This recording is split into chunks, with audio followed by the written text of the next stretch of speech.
Well, Grace Bible Church, welcome to another episode of Living by the Book. Good to see you all back. Pastor Rick, thanks for being here. Thank you. Today I have a parenting question for you. Okay. Most of my questions are self-serving. I do have little kids. I don't think we're alone in this, Natalie and I. But one of the things that we see often in, parenting books or parenting advice or parenting blogs or whatever it might be, is this idea that you need to let your kids make their own choices. It's a part of their development. They have to learn how to be functioning human beings. They have to learn how to be adults. So you should let them make their own choices and kind of find their own way. We were thinking about that, and it seems like that could create some potential conundrums if you let your kids make their own choices. So, is there wisdom in that at all? At what point? How much are we guiding, and how much are we allowing them leeway? Like, what's the biblical way to handle that approach? Is that a biblical idea, or is that a worldly idea? And where's the balance? It is a wisdom issue, I think. The Bible doesn't specifically say, do not allow your children to have any choices. Yeah. So it is a wisdom issue. I think, one of the things that parents need to recognize is that the struggle between a parent and a child is like a David and Goliath struggle. And most parents were going to say, yeah, we're like Goliath and they're David. And yeah. No. Yeah, but David wins, right? It is not. Well, it is not that. The child is Goliath. I mean, the massive will that exists in a child with which they're born will smash a parent if that parent gives the latitude and the freedom and so on. The scripture in Proverbs 22 talks about foolishness is bound up in the heart of a child. Yeah. And the rod of correction or discipline will remove it far from him. So the goal in the early stages of parenting is to remove the foolishness that is bound in the heart of the child. Anything that reinforces the foolishness that is bound in the heart, that is, anything that causes the binding of that foolishness to find greater intensity should not be utilized by the parent. Right. And essentially, what is foolishness? Foolishness, essentially, based on a couple of the Proverbs and Psalms, it talks about that the fool is the one who says in his heart, there is no God. Right. So essentially, a fool is someone who does not believe they have to answer to anyone for anything. Right? So that's what's bound in the heart of your child. Yeah. They don't believe that as a parent, you have the right to hold them accountable for anything that they do. Right.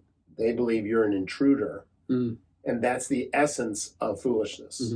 Okay, so if a fool has said in his heart, there is no God, a foolish child says in the heart, the representatives of God are illegitimate. So any feeding of that notion that they're autonomous. Yeah.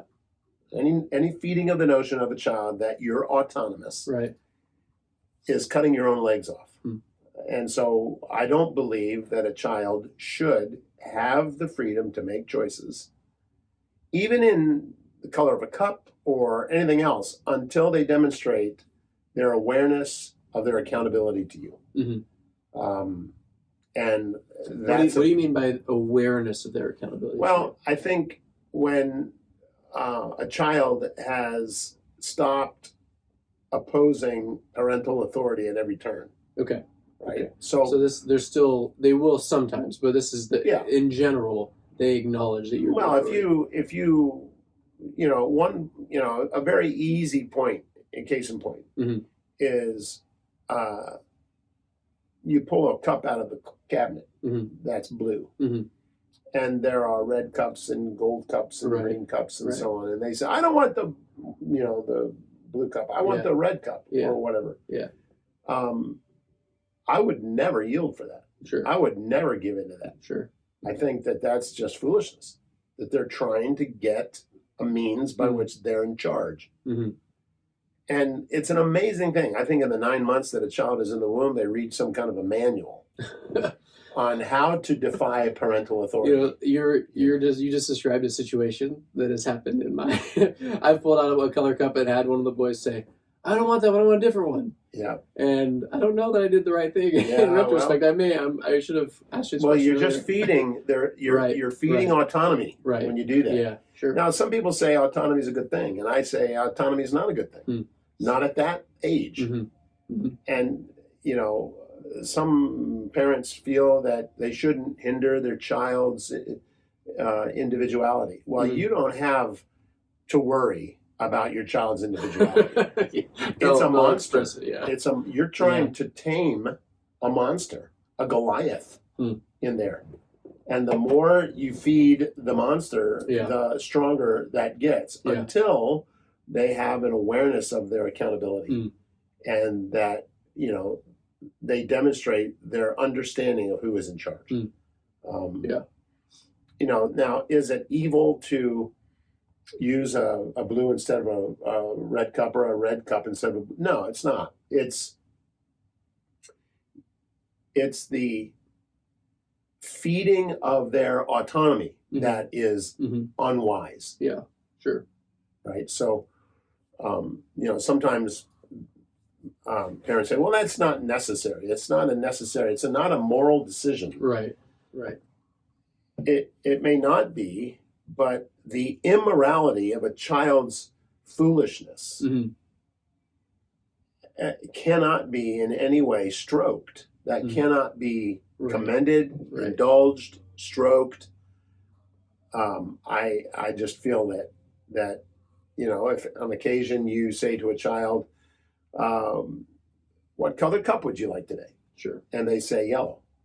Great. Here's a yellow cup. You can have that.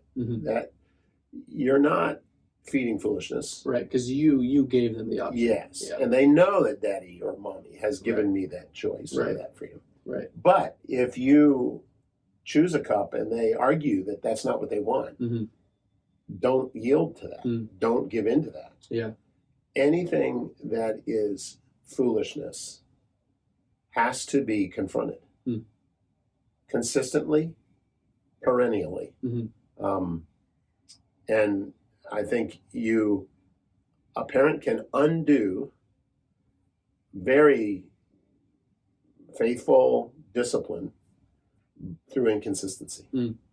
Yeah. So you can be faithful, and then just say, well, it doesn't really matter. Or mother's on the phone, or she has a baby on her, on her hip, a phone on her neck. Right. And she pulls out a cup, and the kid starts pitching a fit, saying, "I don't want that cup. I want a different." Oh, for Pete's sake! Right. Just to placate them. Well, that is feeding a foolish heart. Yeah.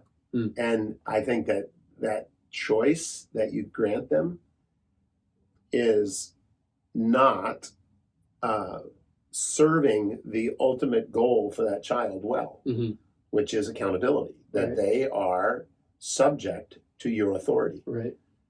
And the parent may say, well, it's not that important to me. Yeah. The color of a cup is not that important to me. Right. Well, understand that the compromise of authority on something inane translates into defiance of authority in things that matter. Right. Right. Because it's the monster inside that's being strengthened. Right. Right. So in this particular situation, it's something inane, but ultimately it's something that is not inane. Right. That is something that you have the responsibility to address, but now the monster is bigger than it would otherwise be when you have to address that matter. So I believe that a child should begin to receive the opportunity to make choices when they demonstrate that they are accountable and aware of authority in your relationship with them. Yeah. I think that to give them freedom to make choices prematurely entrenches the foolish perspective that you have no ability to hold me accountable for anything. Hmm. Which is the default they come Sure. with. Yeah. A child comes out of the womb Right, it's with hard- that it's default hardwired, yeah. persuasion, Yeah. right? Yeah. And you're trying to dissuade them Yeah. from that, and you can't dissuade a child from their perspective that they're not accountable by refusing or compromising in accountability. Hmm. You entrench it. You Right. don't dissuade it. Yeah. No, that makes perfect sense. Yeah, and that's helpful because I do think I think sometimes parents do that because it's just easier in the moment, kind of like the Oh yeah, right yeah. the picture you described. Because the child, in their depraved nature, Mhm. is relentless in its effort to get control. Mhm. Yeah, it can wear you down. Again, Yeah. and I remember there are times when Pat and I would just look at each other and say, "Okay, well, that child has decided that this is a good day to die. They're going to test, Right. test They to found their find hill. out where Yeah. the parameter is. Yeah, sure. Where can I be autonomous? Yeah. Where can I have my independence Yeah. as a beachhead Right. for the ultimate invasion of the continent?" Right. Right? Yeah, That's sure. That's Yep. what they're probing. They're probing. Yep. They're probing. Yep. Trying to find a beachhead for Right. their autonomy Right. that will then be able to spread into other areas. Yeah. And you have to blow that landing craft Yeah. out of the water. Yeah.